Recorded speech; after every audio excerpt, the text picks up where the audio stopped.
ይህን ቪዲዮ አይተን እንመለስና ጋይስ የሚያስቅ ኮመንት እናነባለን። የትም እንዳትሄዱ። የፑቲን የጥበቃ አባላት አሁንም በአስገራሚነታቸው እንደቀጠሉ ይገኛሉ። ፑቲን ከሀገራቸው በሚወጡበት ሰዓትም የሰገራ ናሙናቸውን ሰገራቸውን ይዘው ወደ ሩሲያ ለመመለስ እንደሆነ መረጃዎች እያሳዩ ይገኛሉ። ምክንያቱም ደግሞ የሌሎች ሀገራት የስለላ ተቋማት የፑቲንን ሰገራ የሚያገኙ ከሆነ እሱ ላይ ተንተርሰው ታዲያ የተለያዩ ምርመራዎችን በማድረግ የፑቲንን የጤና ሁኔታ እንዲሁም ደግሞ ፑቲን ሊወስዳቸው የሚችሉ መድኃኒቶችን መረጃ ሊያገኙ ይችላሉ በሚል እንግዲህ እንደምትመለከቱት በሻንጣ የፑቲንን ሰገራ ይዘው እነዚህ የጥበቃ አባላትም አምላኬ ምን አለ የፑቲን ሰገራ እንኳን ከሀገር ሀገር እየተዘዋወረ እኔን ዝም አልክሽ።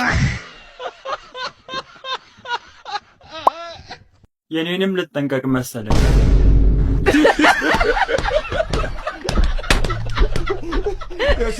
በአር ቀን አለው ብዬ አስቤ አላቅም ነበር።